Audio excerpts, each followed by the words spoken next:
Hello and नमस्कार। आप सभी का अल्फा ऑनलाइन एकेडमी में स्वागत है। भारतीय संविधान की इस क्लास में हम लोग चर्चा कर रहे हैं संविधान सभा के बारे में। वर्ष 1946 में भारत में कैबिनेट मिशन आया था। वर्ष 1946 में कैबिनेट मिशन भारत आया था। इसकी सिफारिशों के आधार पर ही संविधान सभा का गठन किया गया। संविधान सभा के गठन के लिए 389 सीटों का निर्धारण किया गया, जिसमें 10 लाख की जनसंख्या पर एक सीट निर्धारित किया गया। वर्ष 1946 में कैबिनेट मिशन भारत आया था, जिसकी सिफारिशों के आधार पर भारत में संविधान सभा का गठन किया गया। संविधान सभा के गठन के लिए संविधान सभा के सदस्यों का निर्वाचन के लिए 389 सीटों का निर्धारण किया गया, जिसमें 10 लाख की जनसंख्या पर एक सीट निर्धारित किया गया था। 389 सीटों में से 292 सीट ब्रिटिश प्रांतों से, 93 सीट देसी रियासतों से तथा 4 सीट कमिश्नरी प्रांत से थे। 389 सीटों में 292 सीट ब्रिटिश प्रांत से, 93 सीट देसी रियासतों से तथा 4 सीट कमिश्नरी प्रांत से थे। वर्ष 1946 में ब्रिटिश क्षेत्रों के सीटों का निर्वाचन हुआ। वर्ष 1946 में ब्रिटिश क्षेत्रों के सीटों का निर्वाचन हुआ। लगभग 296 सीटों का निर्वाचन हुआ, जिसमें कांग्रेस ने 288 सीटें प्राप्त की, मुस्लिम लीग ने 73 सीटें प्राप्त की तथा 15 सीटें अन्य पार्टी को प्राप्त हुई। जब वर्ष 1946 में ब्रिटिश क्षेत्रों के 296 सीटों का निर्वाचन कराया गया, तब कांग्रेस को 288 सीटें प्राप्त हुई, मुस्लिम लीग को 73 सीटें प्राप्त हुई तथा अन्य पार्टी को 15 सीटें प्राप्त हुई। वर्ष 1947 में भारत की आज़ादी के बाद जो संविधान सभा में सदस्यों की जो संख्या थी वो 389 थी, वह घटकर 324 हो गई। भारतीय संविधान सभा में सदस्यों की संख्या जो 389 थी, आज़ादी के बाद घटकर 324 हो गई। भारत के संविधान में अंतिम रूप से 284 लोगों ने हस्ताक्षर किए। भारतीय संविधान में अंतिम रूप से 284 लोगों ने हस्ताक्षर किए, जिसमें प्रथम हस्ताक्षर पंडित जवाहरलाल नेहरू जी द्वारा किया गया था, जो कि भारत के पहले प्रधानमंत्री बने, जबकि अंतिम हस्ताक्षर डॉक्टर राजेंद्र प्रसाद जी द्वारा किया गया था, जो कि भारत के पहले राष्ट्रपति बने। भारतीय संविधान में अंतिम रूप से 284 लोगों ने हस्ताक्षर किए, जिसमें प्रथम हस्ताक्षर पंडित जवाहरलाल नेहरू जी द्वारा किया गया था, जो कि भारत के प्रथम प्रधानमंत्री बने, तथा अंतिम हस्ताक्षर डॉक्टर राजेंद्र प्रसाद जी ने किया था, जो कि भारत के पहले राष्ट्रपति बने।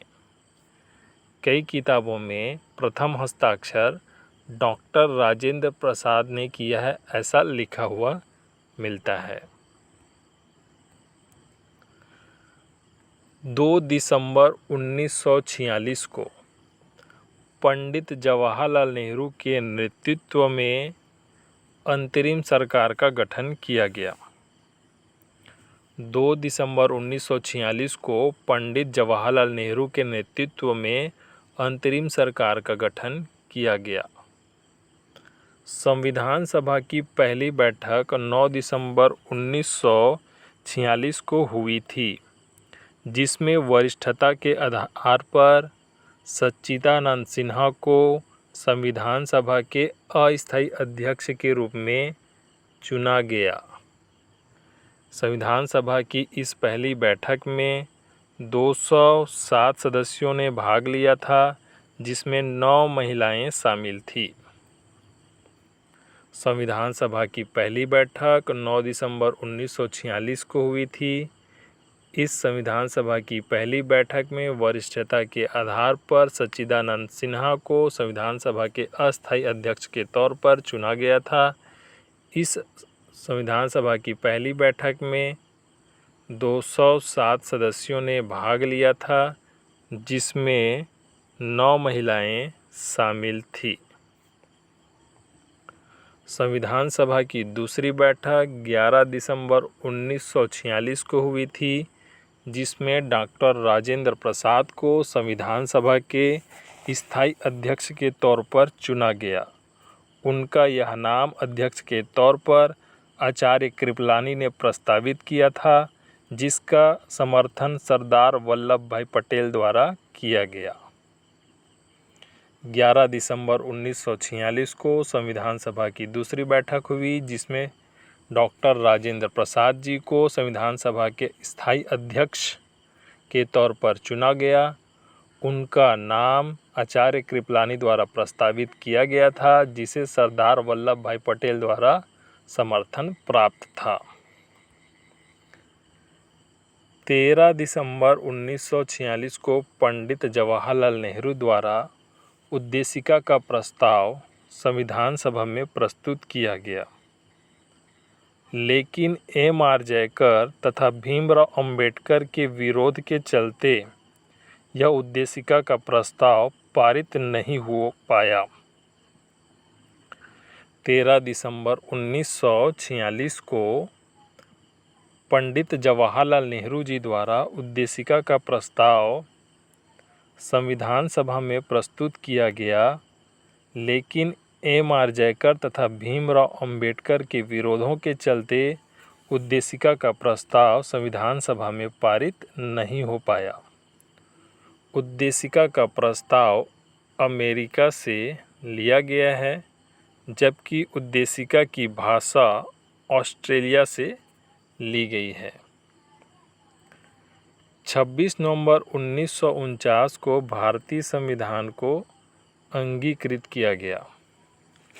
26 नवंबर 1949 को भारतीय संविधान को अंगीकृत किया गया, इसलिए प्रतिवर्ष 26 नवंबर को संविधान दिवस मनाया जाता है। 24 जनवरी 1950 को संविधान सभा की 12वीं व अंतिम बैठक हुई थी। 24 जनवरी 1950 को संविधान सभा की 12वीं व अंतिम बैठक हुई थी और 26 जनवरी 1950 को पूरे देश में भारतीय संविधान को लागू किया गया।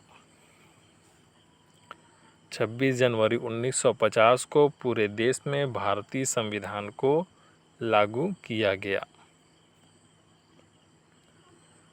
संविधान सभा की कुल 12 बैठकें हुई थी, जिसमें 12वीं व अंतिम बैठक 24 जनवरी 1950 को हुई थी।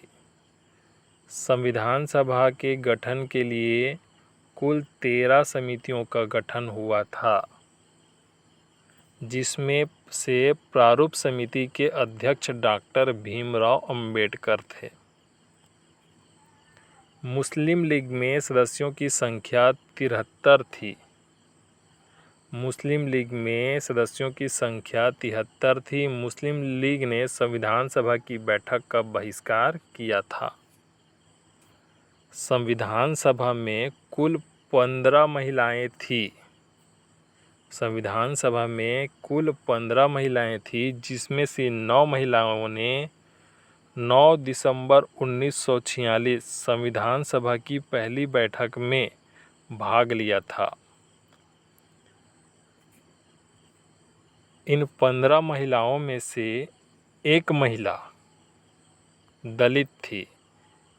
15 महिलाओं में एकमात्र दलित महिला थी दक्षिणायनी वेलायुध, जो कि केरल राज्य से थी। H.V.R. आयंगर डॉक्टर राजेंद्र प्रसाद के राष्ट्रपति निर्वाचन के दौरान निर्वाचन अधिकारी थे। HVR अयंगर डॉक्टर राजेंद्र प्रसाद के राष्ट्रपति निर्वाचन के दौरान निर्वाचन अधिकारी थे, जो कि संविधान सभा के सचिव थे। BN राव संवैधानिक सलाहकार थे। प्रेम बिहारी नारायण रायजादा ने अपने हाथों से भारतीय संविधान को सुलेख फ़ॉन्ट में लिखा था।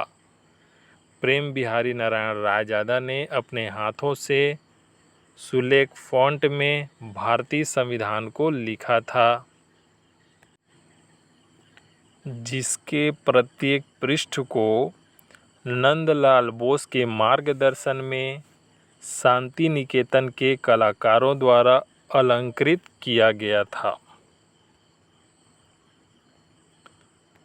भारतीय संविधान की मूल संरचना भारत शासन अधिनियम 1935 पर आधारित है। भारतीय संविधान की मूल संरचना भारत शासन अधिनियम 1935 पर आधारित है।